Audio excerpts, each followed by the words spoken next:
I don't think people in the same way, like with testosterone or growth hormone, you test it, there's a deficiency, and thus you treat it.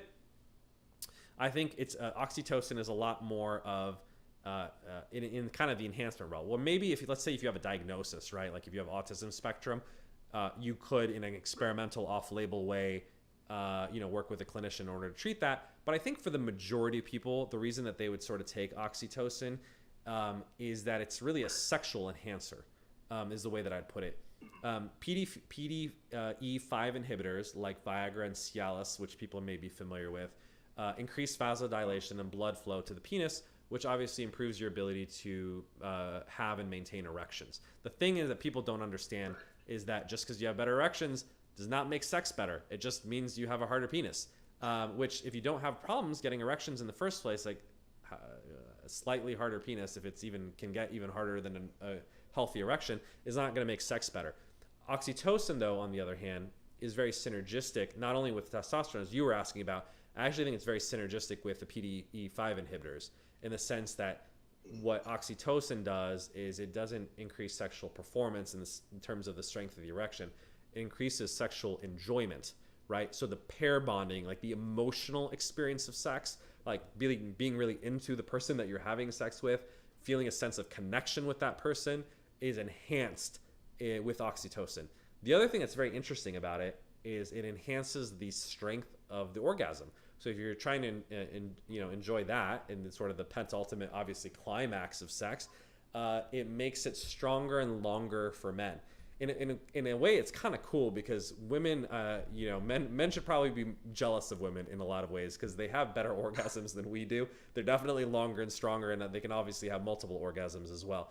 But oxytocin, in a way, is kind of a cheat code for men in that it won't give you multiple orgasms, but it will give you longer and stronger orgasms. And so that can be obviously very enhancing. The trick about oxytocin, though, is it has a very short half-life. So like the intranasal form, I think it only lasts like 15 minutes. And so you have to like take it right before sex, basically, have the bottle like lying around in order to do that. That's why I'm actually a bigger fan of the sublingual form. Even though the bioavailability is unclear, the nice thing about it is you can take higher dosages of it. Oxytocin is relatively safe. And it seems to last longer when you take it sublingually, like under the tongue or letting it sort of dissolve. There's sort of these oral dissolving tablets that you can take in your mouth. At least anecdotally, clinically, I don't think there's a ton of research on this yet. It can last sort of longer. It can last like more on the order of hours. So even though, the bioavailability may not be good, I don't know what's being absorbed, let's say somewhere between 1 and 10% of it, you can take 10 times as much as you would intranasally. So intranasally, you may only take, let's say, 10 IUs. Orally, you may take 100 IUs, right? So you're taking 10 times as much. Because you know that the bioavailability is low, only 10% is being broken down. Net, it amounts to the same amount, right? So only 10% is being absorbed, but you get to that you get to that effective dose. That is wasting a little bit of it, but I think it's not super expensive or rare. So I actually think it's a smarter strategy going forward.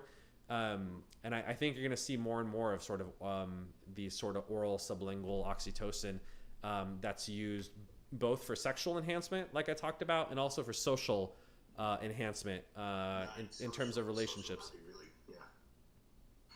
And also another question I had is do you know of any instances of people taking too much of this stuff or growing up, developing dependency or addiction problems with it because maybe they like the feeling too much or? I've never heard of it actually. I'll dig through the research literature to see, but the pharmacology of it, yeah, is not prone to addiction. Like I said, hormones are just hormones in general are not very addictive. Like even testosterone, the problem with TRT is like I said, it shuts down your own production. But people don't get addicted to it. Like there's no withdrawal that happens from testosterone. It's just that your body shuts down. If your body actually didn't shut down, or you took something that was an alternative to it, there's no testosterone withdrawal symptoms. It's the same thing with melatonin. In fact, melatonin is very safe. as a drug. In fact, that's why people overdose, in my opinion. Not overdose literally in terms of harmful side effects, but they take doses that are too high. Now, what that may happen is just like testosterone, it may suppress your natural melatonin production. I was actually talking to someone who was taking 10 milligrams a day, way too much. Like your body produces like 0.3 milligrams a day physiologically. And he found that when he stopped taking it, he was having insomnia. And so I was like, okay, well, work with your provider. You probably need to taper off of it and re-stimulate your own natural production. So that's the only concern that I would be theoretically aware of, is if you're taking super high doses of oxytocin, would it suppress your natural endogenous production like these other hormones? Unclear, right? Because there's not a lot of the studies, like people use it a lot more as needed, rather as opposed to like a daily sort of thing. But I think if you're taking reasonable dosages of it, I haven't heard any, at least clinical or anecdotal examples of any sort of like addiction or withdrawal. Like I said, hormones tend not to be super addictive in the first place because they're not directly psychoactive. But B, I think if you're taking reasonable dosages, which if you're prescribed by a doctor, obviously you would be, it wouldn't necessarily mess with your own natural, production, hopefully, too much. Okay. All right, folks. That is it for today. We're running up on 7 o'clock. Thank you so much for the really great questions today.